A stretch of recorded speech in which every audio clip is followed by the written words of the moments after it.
કહેવાનો મારો અર્થ કે જે સત્ય છે ને એને છુપાવ્યું છે કઈ. આ રામાયણ છે, રામાયણ તમે જો ઘણા બધા એમ કે લંકા હનુમાનજી હળગાવી. હું એમ કહું હનુમાનજી હળગાવી જ નથી. લ્યો બોલો, લંકા વાળાએ જ હળગાવી છે, હનુમાનજી હળગાવી? દિવાળી કોને મૂકી હતી? ઓલો બચવા હાટું માણા ભાગા ભાગ આપણને કોઈ હળગાવે ભાગા ભાગ ન કર્યું. ગોદડા એમને જ વીટાડ્યા હતા, તેલ એમને રેડ્યું હતું, દિવાળી એમને મૂકી હતી. હનુમાનજી તો બચવા હાટું ભાગ્યા. હવે ગોદડા હળગતા વેરાણા લંકા હળગી, એમાં હનુમાન નો વાંક શું? હનુમાનજી લંકા હળગાવી, હનુમાનજી હળગાવી જ નથી. અને આખી દુનિયાને ખબર છે પાકું કોઈ કરતું જ નથી. બીજી વાત તમને કરું કે સીતાજી જનક મહારાજ ની દીકરી મિથિલા નરેશ હવે શિવ ધનુષ નું ઘોડો ઘોડો કરીને ફરતા. અને પછી જનક મહારાજ જોઈ ગયા કે હવે આ શિવ ધનુષ ને મારી દીકરી જો ઘોડો ઘોડો કરીને ફરતી હોય તો આના મૂર્તિયા હાટું શું? આના માટે મૂર્તિઓ મારે કેવું ગોતું? એટલે પછી સંયમવર રચવાનું નક્કી કર્યું કે આ ધનુષ ને જે ભાંગે એને મારી દીકરી વરમાળા પહેરાવે. હવે ઈ સંયમવર રચ્યો ને એમાં કે રાવણ હતો એવું કહે છે. હાચું ખોટું મારો રામ જાણે હો. ઈ રાવણ થી કે ચોખા જેટલું ધનુષ હેલ્યું નહોતું. હવે એનેથી ચોખા જેટલું ધનુષ નું હેલ્યું તો વનમાંથી સીતાજીને આખે આખા ઉપાડી ગયો. આનું શું કારણ? આખે આખા સીતાજી ઉપડે. સીતાજી ઘોડો ઘોડો કરીને ફરતા હતા. ઈવડું એ ધનુષ રાવણ હલાવી ન હોય. અને વનમાંથી જેથી લક્ષ્મણ રેખા ઓળંગી ગયા અને સીતાજી આખે આખા ઉપાડી ગયો. આપણને માયનામાં આવે. પણ આમાં એક વાત પડી છે. ભોળાનાથ અને પાર્વતી બે જયારે હિમાલય ઉપર હતા ને ત્યારે પાર્વતી માં વિષ્ણુ ભગવાન અહીંયા બેહવા માટે ગયા અને વિષ્ણુ ભગવાને મકાન બનાવ્યું હતું. એટલે લક્ષ્મીજી બધું બતાવવા માંડ્યા. જો આ મેં મકાન બનાવ્યું, અહીંયા અમારે જમવાનું, ના અહીંયા અમારે રહેવાનું, ના હુવાનું, ના રસોડું, ના ફલાણું, ના ફલાણું. બૈરાનો સ્વભાવ હોય. ઘરમાં કઈક વસ્તુ લાવે આજુબાજુ બૈરા ભેગા થઈને બધું દેખાડે. એટલે પાર્વતીને કે છે કે મેં આ બધું બનાવ્યું અને તમારે દીકરા મોટા થયા કે મકાન બકાન કઈ કરવા નથી. કે આ તો અમને હાય વિરુદ્ધ નહીં હતા. પાર્વતી ઘરે આવીને ભોળાનાથ ને કે છે કે પ્રભુ મકાન આપણે નથી કરવું, આ છોકરા મોટા થઈ ગયા. ભોળાનાથ વિચાર કરે ખરું મકાન નું અત્યાર સુધી કોઈ ધ્યાન મગજમાં આવ્યું જ નહોતું, અત્યારે ક્યાં જાય? એટલે કે વિષ્ણુ ભગવાન ને અહીંયા બેહવા ગઈ હતી, એમને કે સુંદર મજાનું મકાન બનાવ્યું કે આપણે નથી બનાવું.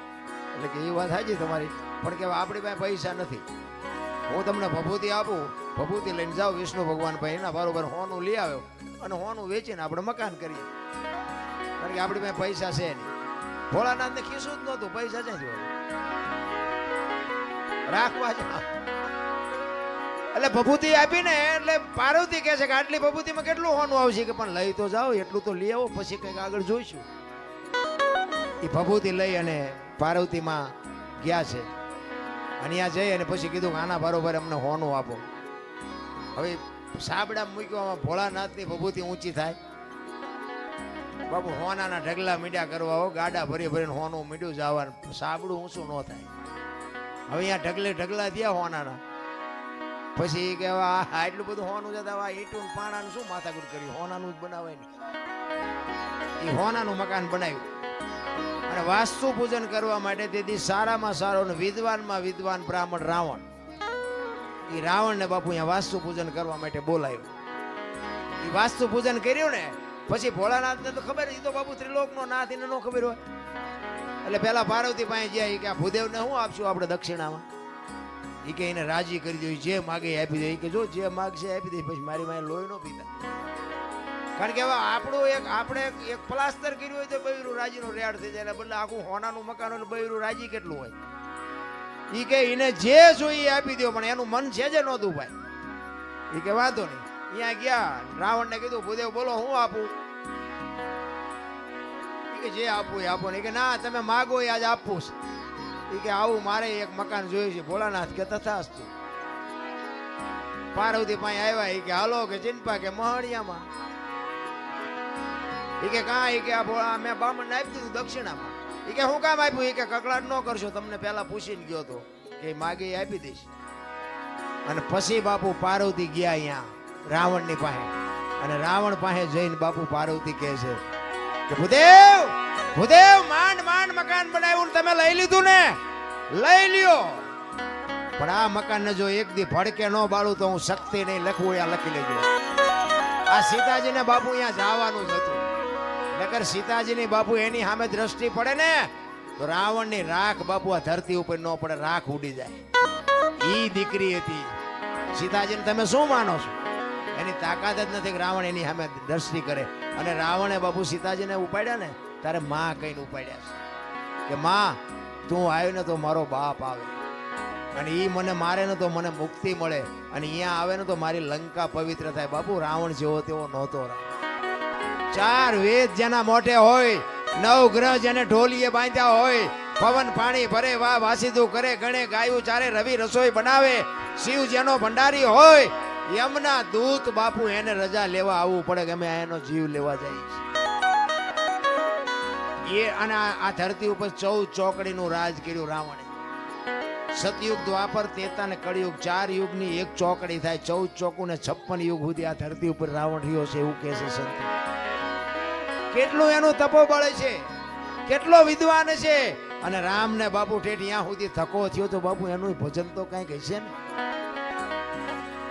પણ આપણને છે ને કઈ આમાં સમજાતું જ નથી. આપણે મને તો એમ થાય કે ચારે બાજુ કથાયું વંચાય છે, ધૂનું બોલાય છે, ભજન થાય છે, માતાજીના માંડવા થાય ને, હવન થાય ને, પ્રતિષ્ઠાયું થાય ને, મંદિર થાય, તો બગાડ કાં નથી ઉભો રહેતો?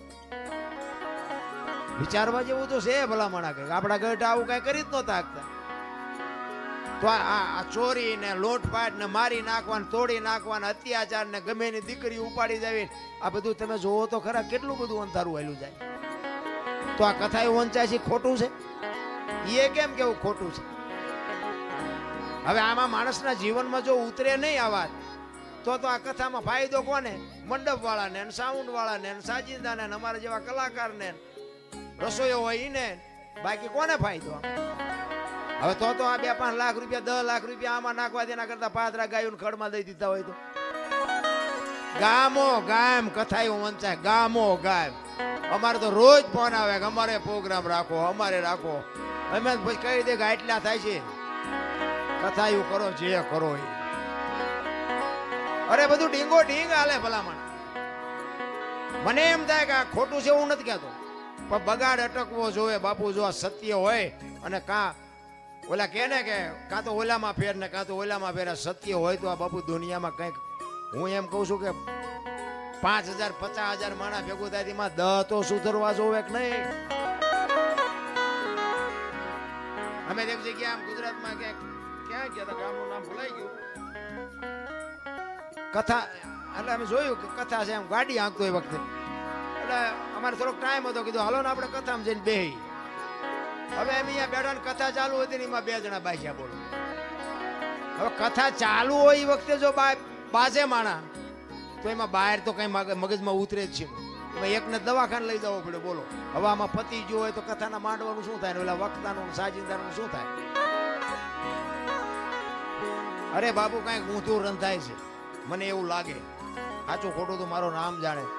ખોટું છે એવું આપણે નથી કહેતા. રામ કથા ખોટી નથી, ભાગવત કથા ખોટી નથી, પણ આ અટકતું નથી. એટલે મને એમ થાય કે આનો કંઈક પાવર ઘટી ગયો, ગમે એ થયું.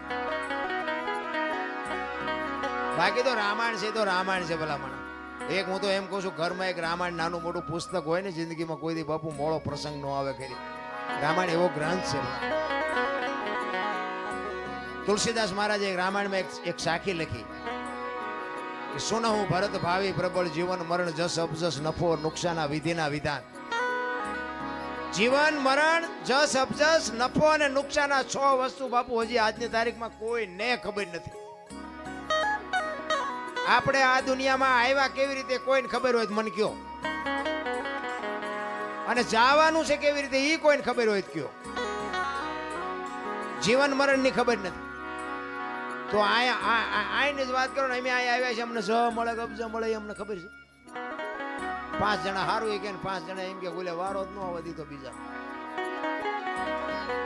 જ મળવાનો છે કબજા મળવાનો એ કોઈને ખબર નથી. જીવન મરણ જસ અપજસ નફો અને નુકસાન. ગમે એ માણસ ધંધો કરે ને બધા નફા હાટું જ કરે છે, કોઈ નુકસાન હાટું નથી કરતું, પણ બધા નફો થતો જ નથી. આ 6 વસ્તુ કોઈના હાથમાં નથી. આ વશિષ્ઠ મહારાજે ભરતને કીધેલી. ક્યારે? રામચંદ્ર પરમાત્મા વનમાં ગયા ને ભરત મોસાળમાંથી આવ્યો ને એટલે ભરત રોવે છે. એટલે એ વખતે વશિષ્ઠ મહારાજ કહે છે ભરત સુનહુ ભરત ભાવિ પ્રબળ જીવન મરણ જસ અપજસ નફો અને નુકસાન આ વિધિના વિધાન છે. હું વશિષ્ઠ જેવો મહારાજ હાજે મેં નક્કી કર્યું હતું કે હવારે રામને ગાદી ઉપર બેહાડવાના અને 12 કલાકની એક રાત જઈને તો આખું ચકડું ભરી ગયું. હું કાંઈ ન કરી આ વિધિના વિધાન છે. અને આવડી આજ સાખી તુલસીદાસે રામાયણમાં લખી અને એમાં એનું વર્ણન કર્યું કે આમાં જીવન કોને મળ્યું, મરણ કોને મળ્યું, જહ કોને મળ્યું, અબજ કોને મળ્યો, નફો કોને થયો, નુકસાન કોને થયું. રામાયણમાં ઈ કે નુકસાન કોને થયું અને નફો કોને થયો? તો નુકસાન બાપુ રામની માં કૌશલ્યાને થયું. જુવાન જો દીકરો ને વહુ બે વનમાં જતા હોય તો માં માથે તેથી કેવી વીતી છે. નુકસાન થયું કૌશલ્યાને, નફો થયો સબરીને. બાપુ રામ ને અહીંયા જવું પડ્યું. કાંઈ લેવા દેવા નહીં. ભીલડીની દીકરી બાપુ, કોઈ વેદનું, શાસ્ત્રનું, માણાનું, ગામનું કોઈ જ્ઞાન નહીં. રામને અહીંયા જવું પડ્યું. સબરીને બાપુ નફો થયો ને હગી જનેતાને નુકસાન થયું. તો કે જીવન કોને મળ્યું અને મૃત્યુ કોને મળ્યું? મૃત્યુ મળ્યું રાજા દશરથ ને. રામ જેવો દીકરો હોવા છતાંય બાપુ મૃત્યુને રોકી ન શક્યો. મૃત્યુ મળ્યું દશરથ ને, જીવન મળ્યું અહલ્યાને.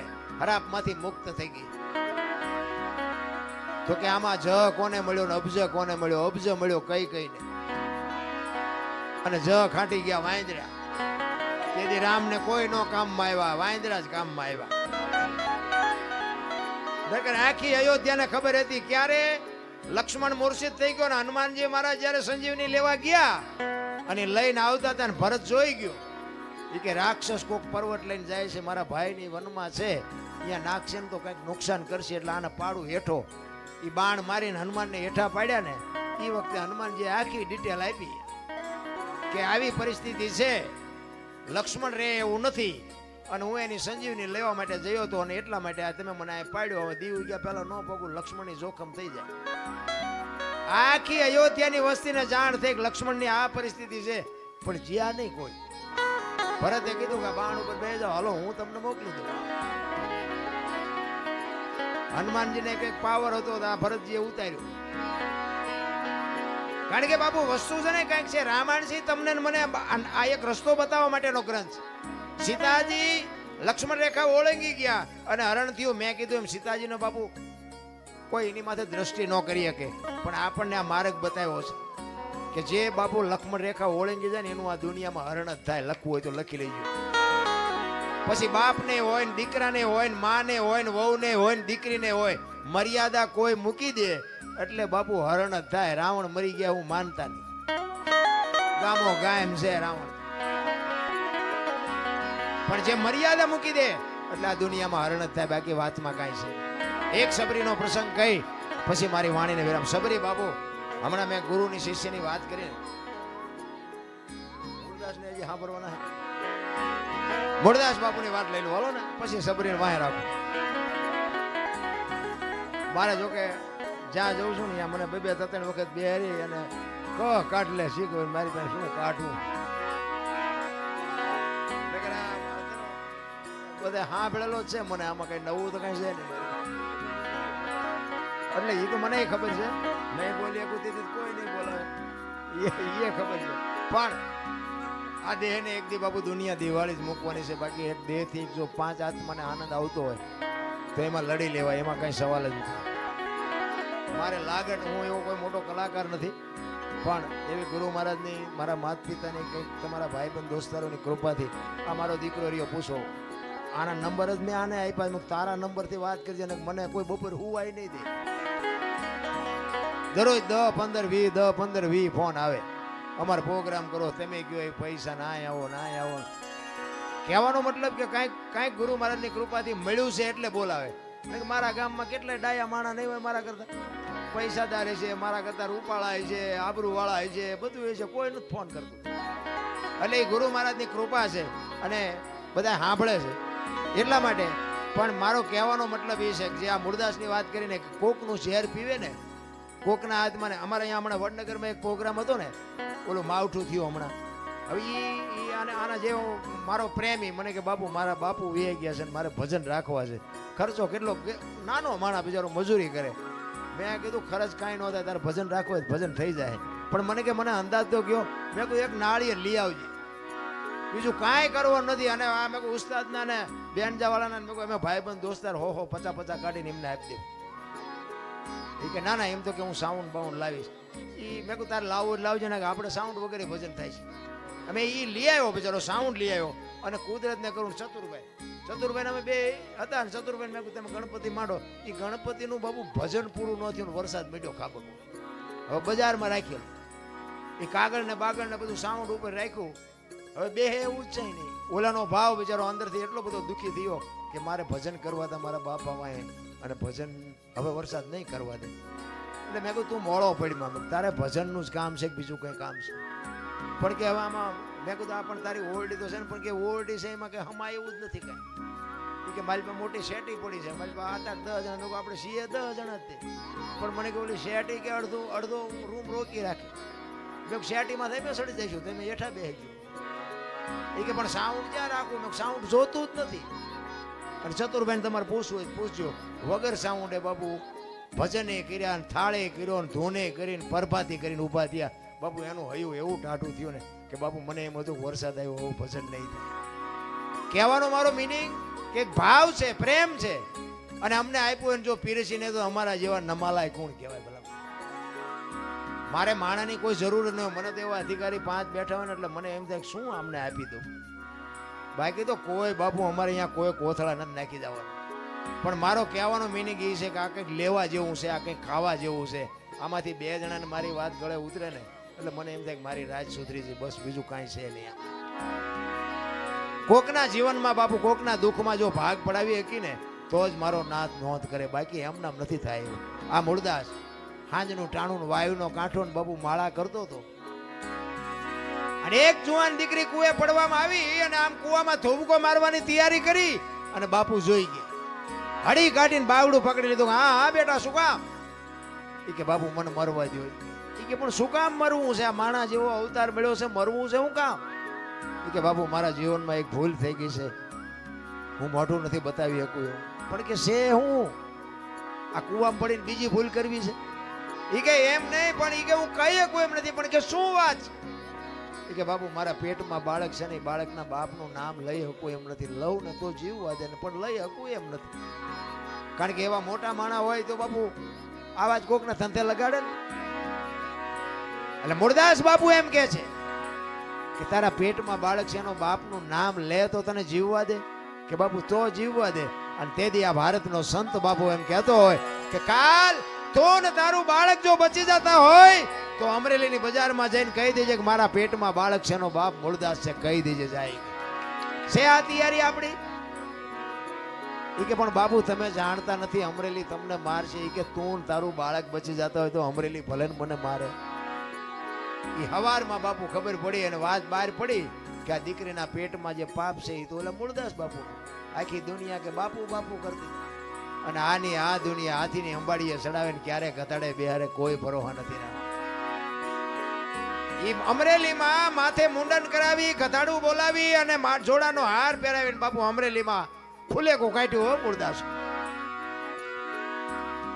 મૂળદાસ બાપુ ગધાડા ઉપર બેઠા બેઠા વિચાર કરે કે વાહ ઠાકર વાહ, તે મારી માથે આજ ભજાડી પડી કે કાંઈ વાંધો નહીં. એક દીકરીને બાળક એ તો બચી ગયા ને. એનો નશો બાપુ એને કાંઈ નાનું નહોતું લાગતું.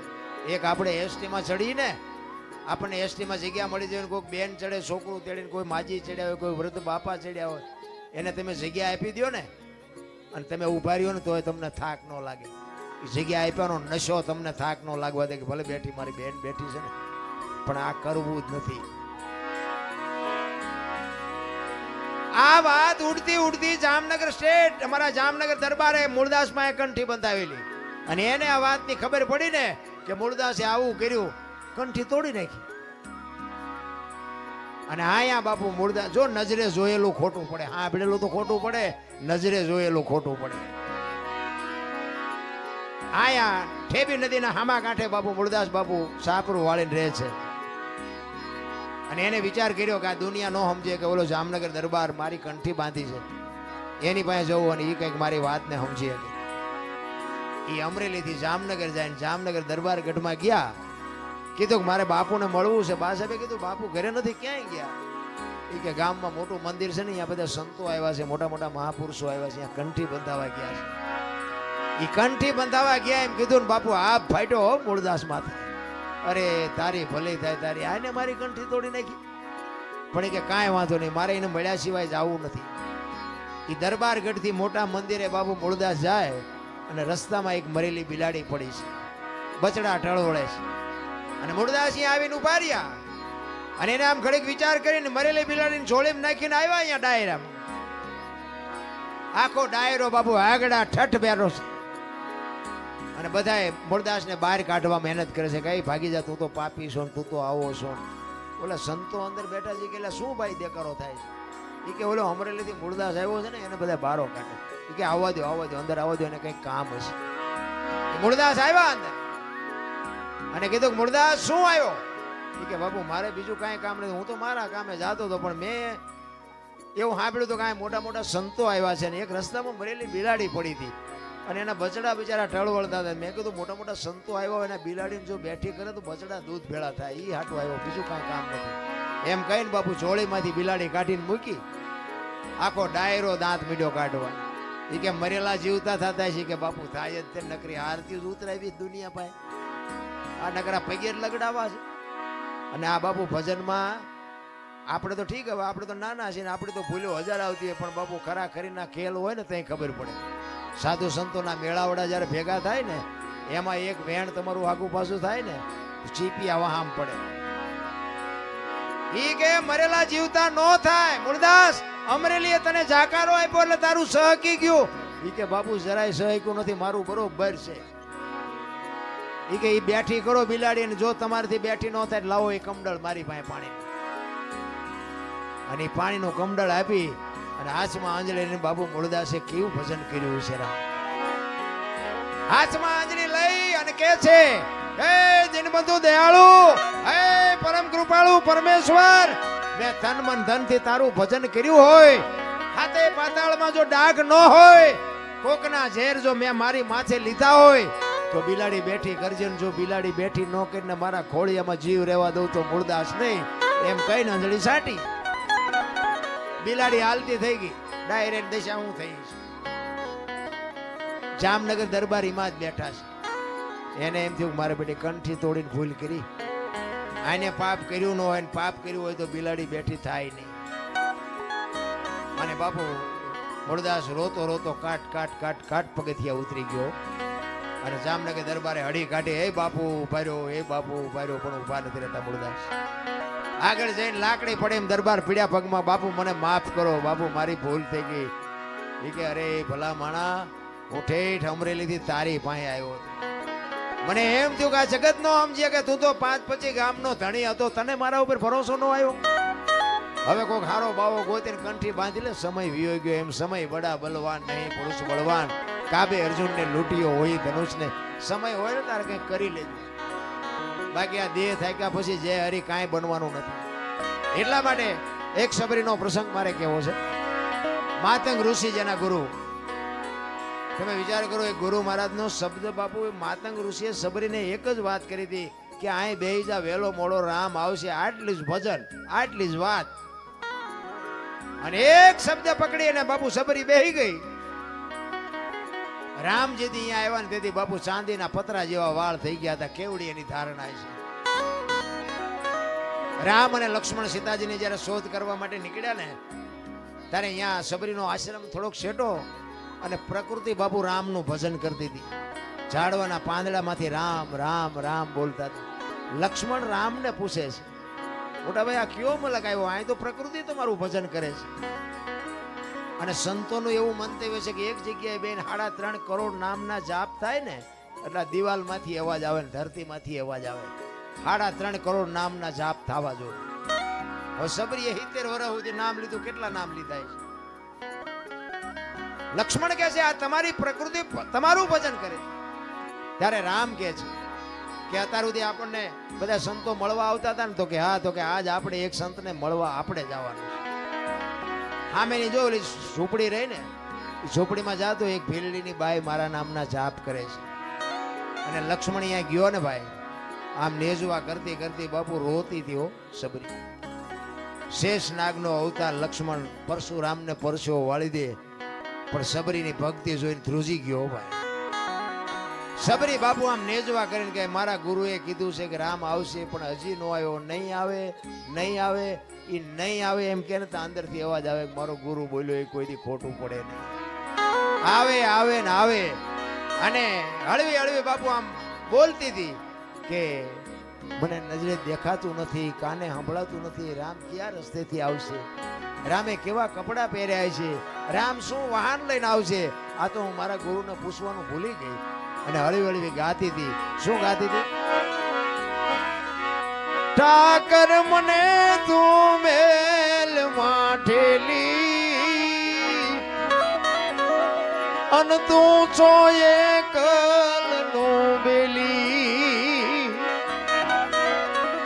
આ સબરીએ ગાયું એક નો ગાયું ખબર નથી, પણ આવી કઈક વેદના હતી. હો સબરી, કઈક આવી પીડા હતી એની. કાલા ઘેલાય મેં એ તારા કેવાય ન જપીએ તારા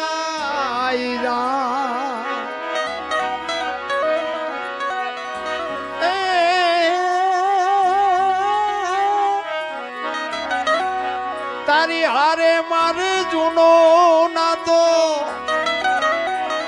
આપણે બધાને છે, આપણે ભૂલી ગયા છીએ. સબરી કે છે મારે તારી હારે જૂનો નાતો. આપણે બધાને છે, કોને નથી? આપણે ભૂલી ગયા છે. એટલે સબરી કે તારી હારે મારે જૂનો નાતો, એ હવે બીજે ક્યાં જાઉં બાપ. ઠાકર મને મેલ માઠેલી, અને તું છો એકલ બેલી. મધ દરિયામાં એ મારું વાણ પડ્યું છે ને થાય છે હાલકનો. આ સંસારના સાગરમાં બાપુ આપણા બધાયના હોડા હેલા જાય છે.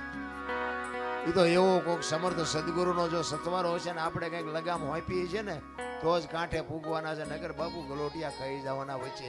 આ કોરોના આવ્યો ત્યાં હારા હારાના ગલોટિયા ખાઈ ગયા, કોઈ નો બચાવીએ. એટલે સબરી કહે છે કે આ મારા સંસારના સાગરમાં મારું હોડું હાલ્યું જાય. મારા બાપ તું જો આ કાંઠે ફુગાડી તો ફૂગે એવું છે. મધ દરિયામાં એ મારું વાણ પડ્યું છે ને થાય છે હાલકડો. અમારા વાણનો ખારવો બની એ ઉતારજે ભાવ પાર. ઠાકર મને મેલ માઠેલી, તું છો મહાભારતના યુદ્ધમાં બાપુ કૃષ્ણ પરમાત્માને લગામ હોંપીને એટલે પાંડવો જીત્યા. એમ ડાયો માણા હોય ને એને લગામ હોંપી દેવાય. આપણા ઘરના કામ હોય, વ્યવહારિક કામ હોય, ગામનું કામ હોય, ડાયા માણાને હોંપી દેવાય. આપણે ઠેકડા ન બહુ ભરાય. જેને જેને બાપુ લગામો હોંપીને એના કામ સુધરી ગયા. સબરી બાપુ કહે છે કે મારા નાવડાને તો તું લગામ પકડી અને જો કાંઠે ફુગાડી તો ફૂગે એવું છે. નગર અમારા નાવડા ક્યાં જાય એનો કોઈ નેઠો નથી. પછી છેલ્લી ઘડીમાં સબરી કહે છે કે પેલા ઓલા વાણિયા ધિરાણ કરતા અને દિવાળીએ બાપુ શોખ વહીવટ કરવો પડતો, અને એનું જ્યાં સુધી બાપુ લેણું ન પતે ને ત્યાં સુધી બીજો વાણિયો આપણને આપે નહીં. સબરી એમ કહે છે, એનો દાખલો આપે છે. અમે તારા છે આડતિયાને શેઠ તું છો સાવકાર. તારું લેણું છે ત્યાં લગી બીજો ધીર છે નહીં તલવાર. ઠાકર મને મેલ માઠેલી, તું છો એકાંતનો વેલી. આટલું ગાયો તા તો લક્ષ્મણ બાપુ હળી કાઢીને રામ પાસે ગયો. હાલો હાલો હાલો નગર આ બાઈના ખોડિયામાંથી જીવ નીકળી જાય. અને રામચંદ્ર પરમાત્મા અહીંયા આવ્યા ને ત્યાં તો બાપુ બધું ભૂલી ગઈ. હો સબરી આહુડેથી રામના પગ ધોઈ નાખ્યા. રામ આવ્યા એ તો એને હરખ હતો જ, પણ સબરીને બાપુ એના ગુરુની જે વાતનો હરખ હતો ને કે આજ મારો ગુરુ બોલ્યો એ સાચું પડ્યું, એ જેનો હરખ હતો ને એ તો એને ક્યાંય હમાતો નતો. અને રામચંદ્ર પરમાત્માને અહીંયાથી સીતાજીની શોધ કરવા માટેની બધી ડિટેલ બાપુ અહીંયા સબરીએ આપી કે તમે આગળ જાઓ, અહીંયા કિષ્કિંધા આવશે, અહીંયા વાલીન સુગ્રીવ બે ભાઈ છે, ત્યાં તમને હનુમાનજી મળશે, એ તમને બધો રસ્તો બતાવશે અને સીતાજી જ્યાં હશે ને ત્યાંથી તમને ગોતી દેશે.